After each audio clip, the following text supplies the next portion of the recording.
प्रिय मित्रों, आज हम लोग बात करेंगे कक्षा 12 रसायन विज्ञान से फ्रेयॉन। एक हमारे पास टॉपिक है, फ्रेयॉन क्या है। तो एल्केनो, जिसमें मेथेन और एथेन को लिया गया है, एल्केनो के क्लोरोफ्लोरो व्युत्पन्नों को फ्रेयॉन कहते हैं। एल्केनो में किसको किसको ले रहे हैं हम? मेथेन को ले रहे हैं और एथेन को। तो मेथेन और एथेन के क्लोरोफ्लोरो व्युत्पन्नों को फ्रेयॉन कहते हैं। जैसे अगर हम इसको समझना चाहते हैं तो देखें, यहां ये जैसे मेथेन है, यह CH4 लिखा हुआ है, CH4 है। तो इसमें हाइड्रोजन की संख्या 4 है, लेकिन उसमें 2 फ्लोरीन जुड़ गया।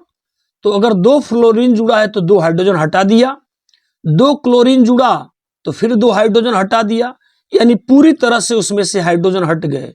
वो था क्या? पहले वो मेथेन था, CH4 था, लेकिन उसमें 2 फ्लोरीन जुड़ गए, 2 क्लोरीन जुड़ गए, 4 जुड़ गए, तो उसमें से चारों हाइड्रोजन को हटा दिए।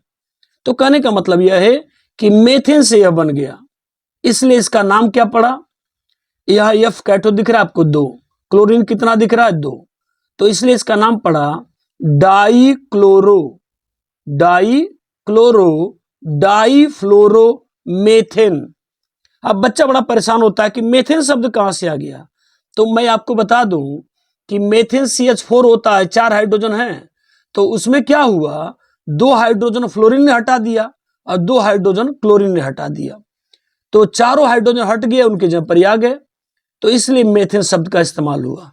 ऐसे यहां भी देखेंगे, अगर एथेन की बात करें हम तो C2H6 होता है।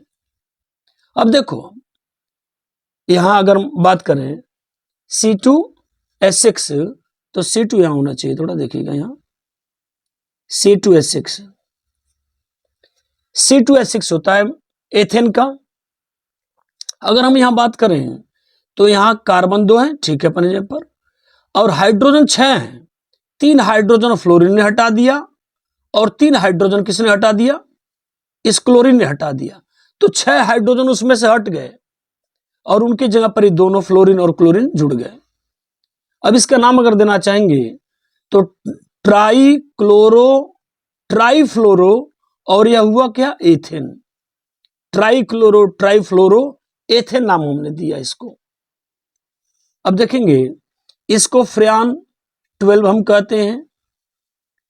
12 क्यों करते हैं? क्यों कहते हैं इसको? जितना कार्बन रहेगा उसमें से एक माइनस करना होता है, और जितना हाइड्रोजन इसमें, तो हाइड्रोजन तो है नहीं।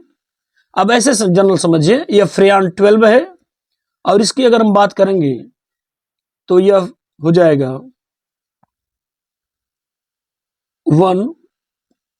113, यानी 113 हो जाएगा। फ्रेयॉन 113 इसको हम कहेंगे। और कहने का तरीका क्या बता दिया कि जितना कार्बन रहेगा उसमें से एक घटा लो तो एक बचा, 2 कार्बन है, एक घटा लेंगे तो एक बचेगा। जितना हाइड्रोजन तो इसमें है ही नहीं, तो उसमें एक जोड़ देते हैं, और जितना F है उतना वहां लिख देते हैं। F कितना? यहाँ 3 है, तो 3 यहां लिख दिया।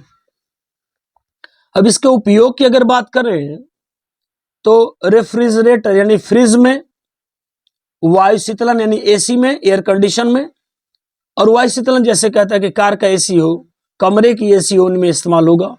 तो फ्रिज में इनका इस्तेमाल हो रहा है, रेफ्रिजरेटर में।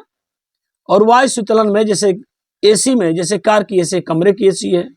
एरोसॉल में, एरोसॉल क्या है? रॉकेट तथा वायुयान के ईंधन जो होते हैं उसको एरोसॉल कहा जाता है। यानी रॉकेट और वायुयान के ईंधन बनाने में भी इस फ्रेयॉन का इस्तेमाल होता है। इसको क्लोरोफ्लोरोकार्बन भी नाम दिया जाता है। फोम वाले गद्दों में भी इसका उपयोग होता है। अब पर्यावरण पर इसके प्रभाव की बात कर लें तो इनका पर्यावरण पर विनाशकारी प्रभाव पड़ता है। ये ओजोन परत को नष्ट करते हैं, जो क्लोरोफ्लोरो बता दिया। फ्रेयॉन को दूसरा नाम हम क्या देते हैं? क्लोरोफ्लोरोकार्बन। तो ये क्लोरोफ्लोरोकार्बन यानी फ्रेयॉन, इनका पर्यावरण पर विनाशकारी प्रभाव पड़ता है। ये ओजोन परत को नष्ट कर देती हैं। जैसा कि आप जानते हैं कि जो समताप मंडल है उसमें ओजोन परत पाई जाती है और उस ओजोन परत को ये क्लोरोफ्लोरोकार्बन यानी फ्रेयान की जो गैसें हैं उसको जा करके क्षति पहुंचाती हैं और ओजोन परत को तोड़ करके उसको अपघटित करके ऑक्सीजन बना देती है। यानी ओजोन की जो परत है उस परत को ये गैसें जो फ्रेयान हैं या क्लोरोफ्लोरोकार्बन गैसें हैं ये ओजोन परत को तोड़ के अपघटित करके ऑक्सीजन में बदल देती हैं। अर्थात कहने का कुल मतलब यह है कि ये गैसें ओजोन परत को नुकसान पहुंचाती हैं। और ओजोन परत हमारे लिए करती क्या है?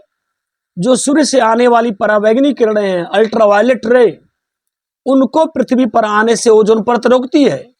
क्योंकि जो पराबैंगनी किरणें जब पृथ्वी पर आती है ना, तो वह प्राणियों में त्वचा संबंधी रोग, नेत्र संबंधी रोग, फेफड़ों संबंधी रोग इत्यादि रोग उत्पन्न करती है। तो ये पराबैंगनी किरणों को ओजोन परत धरती पर आने से रोकती है। तो ओजोन परत हमारे लिए, मानव के लिए, मानव प्राणियों के लिए लाभदायी है। लेकिन ये जो गैसें हैं उनको क्षति पहुंचा रही हैं। उम्मीद करते हैं ये बात आपको अवश्य समझ में आ रही होगी।